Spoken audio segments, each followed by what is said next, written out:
প্রিয় দর্শক, আমরা জানি যে একটি ঘটনা আমাদের সামনে খুবই সামনে আসে। সেটা রাসূল করিম সাল্লাল্লাহু আলাইহি ওয়াসাল্লাম যখন পৃথিবীতে এসেছেন, তখন তিনি এসেই সিজদায় লুটে পড়েছেন। সুবহানাল্লাহ। আমরা এই ঘটনাটা শুনলেই সুবহানাল্লাহ বলে থাকি, আলহামদুলিল্লাহ বলে থাকি। বা রাসূল করিম সাল্লাল্লাহু আলাইহি ওয়াসাল্লাম যখন পৃথিবীতে এসেছেন, তিনি লা ইলাহা ইল্লাল্লাহু মুহাম্মাদুর রাসূলুল্লাহ বলে উঠেছেন, যেটা পৃথিবীর কোনো বাচ্চা, পৃথিবীর কোনো সন্তান, শিশু, নবজাতক এভাবে পৃথিবীতে এসেই এভাবে লা ইলাহা ইল্লাল্লাহ পড়া বা এভাবে সিজদায় লুটে পড়া কারো সেই সুযোগ হয় নাই, বা কেউ এভাবে করে নাই, কোনো নজির নেই। এবং একটা ঘটনা আমরা শুনে থাকি।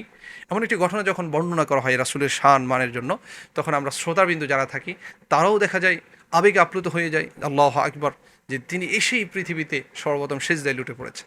আসলে এই ঘটনাটি আসলে এটার সত্যতা কতটুকু আমরা জানি। এটার ঘটনার আসলে সত্যতা যদি আমরা যাচাই বাছাই করতে যাই, তাহলে এই ঘটনার সত্যতা যাচাই বাছাই আসলে কোথাও পাওয়া যায় না, বরং এটি একটি জাল বর্ণনা, এটা একটি ভিত্তিহীন কাহিনী। বড় রাসূল করিম সাল্লাল্লাহু আলাইহি ওয়াসাল্লাম যখন পৃথিবীতে আসছে, কিছু সহিহ বর্ণনা রয়েছে, একাধিক সিরাতের কিতাবের মধ্যে রয়েছে। যেমন রাসূল সাল্লাল্লাহু আলাইহি ওয়াসাল্লাম যখন পৃথিবীতে আসছেন, তখন সেই সিরিয়ার রাজপ্রাসাদের মধ্যে ভূমিকম্প হয়েছে, সেখানে ১৪টা গম্বুজ ধসে পড়েছে, ১,০০০ বছর আগুন জ্বলেছে, সেটা বন্ধ হয়ে গেছে। এগুলো একাধিক বর্ণনা রয়েছে, আমরা সেগুলো আলোচনা করতে পারি। এটা কি রাসূল সাল্লাল্লাহু আলাইহি ওয়াসাল্লামের কম নাকি যেটা তার বড়ত্ব ঘোষণা করার জন্য?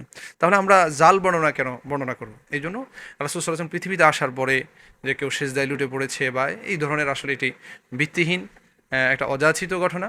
আল্লাহ তাআলা আমাদেরকে রাসূলের প্রকৃত সিরা, রাসূলের প্রকৃত জীবনী, এগুলো জানার সেই তৌফিক দান করুক।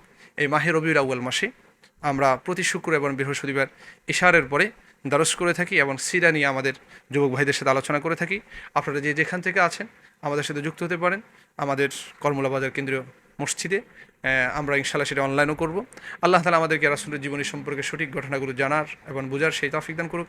আসসালামু আলাইকুম ওয়া রাহমাতুল্লাহি ওয়া বারাকাতুহু।